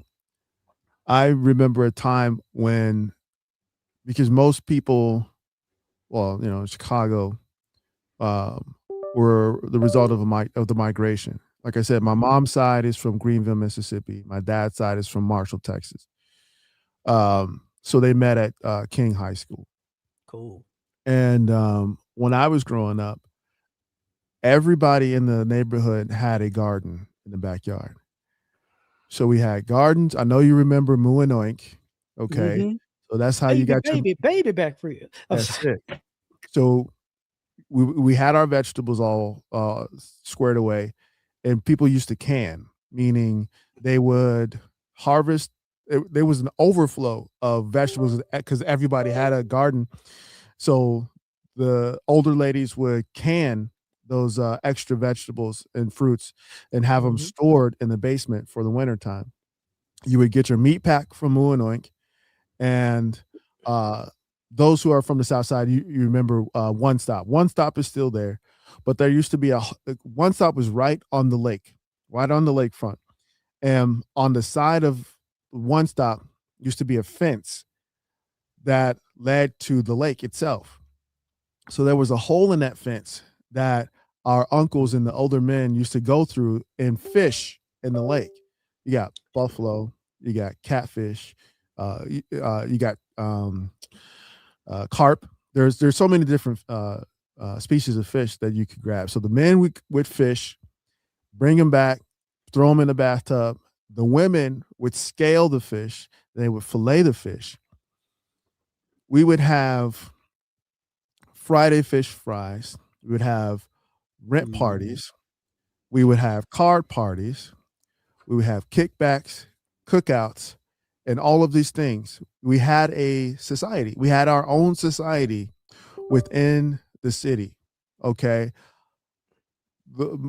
As a kid growing up, your most important job was in the summertime was to go outside and catch grasshoppers or play piggy 1 2 3 or play off the wall or play basketball Ooh. or freestyle rap in a cipher, or learn the latest dances so that you can battle the next block, the kids from the next block over. I say that to say that when we talk about the contrast of materialism and how a society can exist and thrive outside of a materialistic purview, it's possible. It has been done. It was just the onset of gentrification that took a lot of that away, of that neighborhood cohesiveness. It was the adoption of materialism. There were a lot of other factors that went into it, redlining and things like that. But I say all that to say that there is another side to the collapse scenario, right? And there are so many scenarios that involve, communities that exist and thrive in systems of support, right? So, for those who are listening, we can speak to the geopolitical landscape as it exists, but we can also speak to what we are old enough to remember as being collectivist society that looked out for each other, that provided for each other, that formed coalitions at the ground level and survived. Not only survived, but we were happy, we were content, right, with what we had. Now, I'm not saying that everybody's going to get there or be in that space. But I will say that there's a blueprint, that there is a template for being happy and content with what you have. L.A.R mentioned, you know, Chicago winters where, without heat, where you have to put blankets over the windows to seal the cracks, right? Or the plastic on the windows, and the no central AC in the summer. Listen, what's cooler than 4 fans on medium? That cross breeze ain't nothing like it, man. That's so, Man, but I used to but have it by the bed. yeah, listen, and it got to be on medium. High is too cold, low is too hot. But and sun dried tomatoes and sun made lemonade, right? There's so many simple pleasures that we were raised on, and that we remember, and that we can actually pass down to those who will listen, that presents an alternative to this doomsday scenario, because we had so much more when we valued Yeah. less. See, we didn't value the trappings of materialism. We didn't value being flued out. We didn't value having 4 closets full of clothes. You, what was better than the first day of school, the week leading up to, and I know you know what I'm talking about, the week leading up to the first day of school. If your parents could afford some Chucks, right? And Well, so you didn't have to wear pro wings. All right. what is You it? had a XJ900s? the slip and slide. Listen, you remember what we used to do: new pants, new shirt, new shoes, new hat. Okay, it's school started officially the week after the Bud Billington Day parade. So we were entering the fall. The night before first day of school, this was a ritual. All right, I'm gonna speak on two rituals before we cut out. First ritual was this: we would lay out our outfit for the first day of school, and we would lay down right next to it. You remember that? Laying out your whole outfit on the bed and lay down next to it and think about, I'm oh, gonna I'm be finna fly. stunt. I'm stunting on all of these ninjas tomorrow. They don't even know what they finna be exposed to tomorrow. Yes, indeed. Um, and the second ritual, which goes into why these conversations are necessary, because when we speak about our values and we speak about our principles, right? Listening to elders who have wisdom, being able to discern elders who have wisdom, and weed them out from the old folks uh, who have nothing but venom and piss. Um, Listening to them, you know, helping elderly people, not just the women, with their groceries. Things of that nature.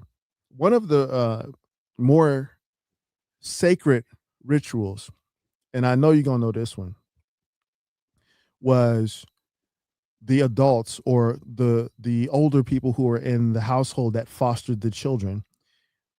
Every day, every morning before school, it was three of us. I'm the youngest of three, but we had cousins or whatever. And when our cousins stayed over, they had to perform this ritual as well. Before school, everybody had to line up, and everybody got a spoonful of cod liver oil. Okay. So sometimes it was castor, but Oh shit! I hated it. so you got that, and then you got the petroleum jelly, right? And the older person, usually your auntie, your grandma, or even your parent, would rub it on your face, and they would speak an affirmation to you, right? Three things: don't embarrass me, Act like you got some sense. don't embarrass your family, and don't embarrass yourself. Now, go be great. And they would speak that affirmation to you after rubbing your face down with Vaseline. So you're shining walking out the house, and your clothes better be ironed and clean, right? What I recognized as an adult was they were performing a ceremonial ritual. That was an anointing. And those people who are old enough to have experienced that, there's some TikTok videos going around where they got the Vaseline and they're doing it too. Even though we were annoyed as kids, we had no idea what was happening. But this is a tradition that was shared and practiced, and we would take that affirmation with us.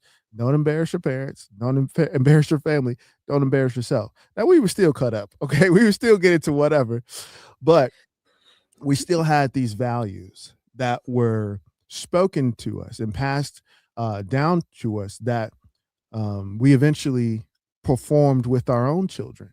Hopefully we had the privilege to perform it with our own children. But what that did was give a sense of stability, give a sense of community, give a sense of ownership. Like you said, competence, right? And a sense of ownership of your contribution and then your position and status within the community. And I think that taking away those lessons and sharing them with the greater sphere would help towards um, solidifying a unified sort of direction in terms of just moving towards skill learning, just moving towards leadership, just moving towards, like you said, those desiring competence as an outcome of taking their lives seriously. What are your thoughts? Two things. I think Chicago started going downhill when them fun snacks, was it fun snacks? Yeah, When them the cookies stopped fun being dip, in the penny candy. Yeah, fun dip, yeah, no, the cookie. Remember when he used to have a penny candy and he used to penny put the candy. cookies with the strawberry frosting on them? Yes, the When pinwheels. that yeah, when them suckers went out of business, he started going downhill. But um, I say this to be serious. I think us as black folks, we got into a space where being black wasn't good enough.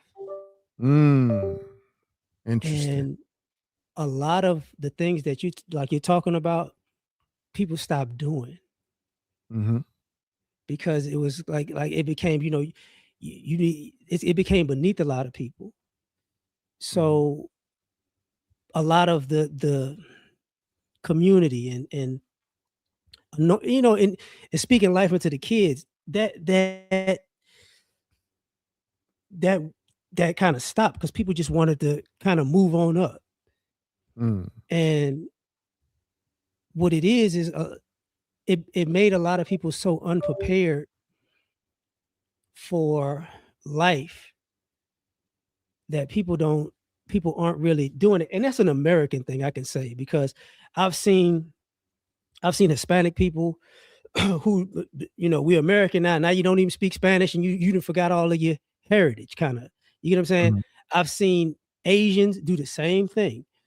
And I've seen you know, like I said, I've seen black people. I've seen people from a lot of different ethnicities get here and forget who they are. And who they are will get them through a lot of the tough times in America. Right. And it seems like what you're talking about, it seems so nostalgic now. It is. And it's sad because our kids go to school. Our kids went through an era of going to school in Crocs and pajama pants like it was cool. Crocs, And pajama pants, and the bonnets. yeah, like it's like and we're we're we're really at the precipice, in my opinion, of people really finding out, as kind of what you alluded to a little bit at some point, the American dream is an illusion, Mhm, and you lose yourself chasing it. mhm. So now my hope is people are going to go back to those things Yeah, because those things get you everything you need in life. and more. Yeah. Like people don't even, and I hate to say this, fam, I really hate to say this part. We've become less spiritual and more Mm, religious. so speak to it. It's like people got a relationship with church, but not a relationship with God. Mhm. And and I can say that it spills into everything. Like it spills into people use God like Santa Claus, like he gonna fix it. Just God to do it. It's like, oh, time out, dog. Everything ain't God's job, it's yours. Mhm. Like you supposed to, God will bless you and God, if you, but y'all really, we don't really believe in God no more. We believe in stuff. God gonna give me some stuff. God really loved me if he gave me some stuff. And it's like, bro, that's not y'all. It sounds nice in this aspect, because times have actually gotten better. Materially. Yeah, materially, like we've gotten away from just the essence of who we are as people. We've gotten away from ourselves. We've gotten away from God. We've gotten away from common sense. We've gotten away from competence. We've gotten away from happy moments that kids could have for their whole life.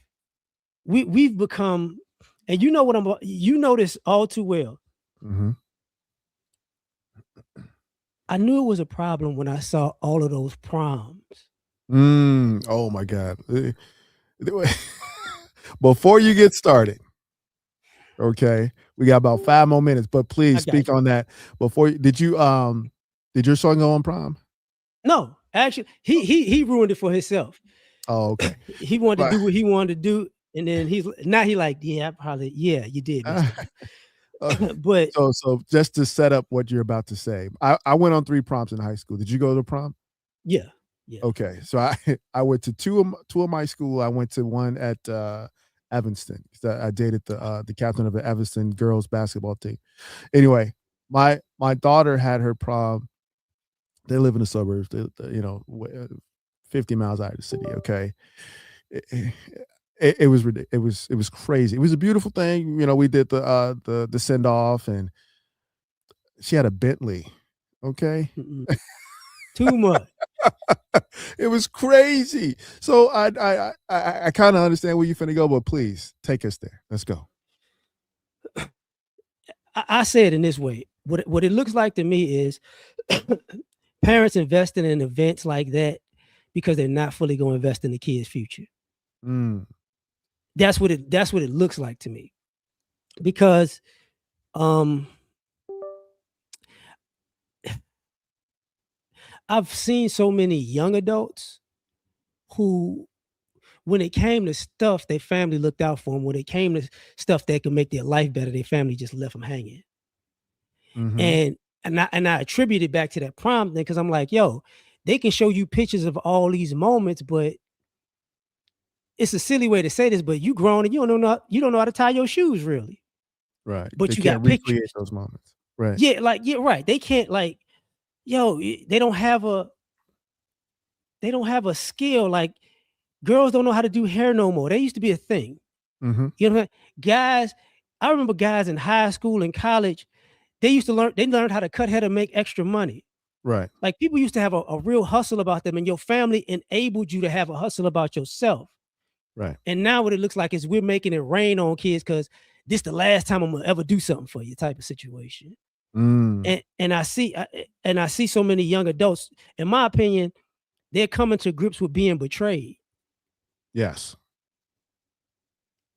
And that's that whole process. Like it's time for you to be out on your own, but you ain't teach me nothing. Right. I had a bunch of birthdays, I got a bunch of gifts, but I don't know the basics of life. Right. So yeah, that's my issue with that. My bad. Fair enough. No, but at the end of the day, more of these conversations need to be had where we bring together the essence of community, the time that we spent in our relative past that revealed what family is about, what this, and I don't want to say the American dream because that's something very different. Because coming from Chicago, we were raised under the tradition of the Black radical tradition of resistance. So the cookout was a form of resistance. Car parties was a form of resistance. Um, Fish fries, form of resistance. What were we resisting? We were resisting the external pressure to separate. We were resisting the culture of rugged individualism. We were resisting the temptation of every man for himself. And somewhere along the way, there was a surrendering. And you mentioned the difference between having a church home versus having a spiritual tradition. And there were so many venues, so many spaces where this external dream or this external value system infiltrated our spaces. But I know that there are a lot of us that still carry the memories of how to create these spaces, how to support these spaces, how to defend these spaces. And it's my hope that through um, media like this or mediums like this, we can not only relate and document and archive what it took to create, support, and defend those spaces, but how to bring that mentality, bring the essence, bring the energy, bring the spirit of those spaces into the future so that we can share that with the current generation and future generations so that they can have a chance at competence. So, what are your final thoughts? Well, at the end of the day, they make that quote, your father is the only man in your life that'll want you to be better than him. Mm-hmm. And I really want the younger people to be better than us, Mm-hmm. but I just want to let them know that, it's an uphill battle because there've been some obstacles put in your way. Yes. So that's what I think. That's my final thought. All right. So, as always, thank you so much for stopping by. We hope to have more conversations with you in the future. I think that you're a wonderful contributor to the space in terms of thoughtful conversations and ideas that you have. Once again, the book is called, let me get it right. Let me get the name right. The playlist. You ain't even got to go to the book. The playlist. But go to his channel and go through the playlist. And I just want to say, finally, this is the official launch of the campaign based on the platform of bringing back 90s normal. We have to bring back the 90s normal because that was truly the golden age of community, of society, of sports, of entertainment. We had shopping malls where the kids could go hang and understand what it meant to see each other and to be in their presence. It was the golden era of everything. So the official campaign is launched. Bring back 90s normal. As always, this is your man, Cousin T, aka the Alpha Wingman, saying, stay sharp and mission focused. Later.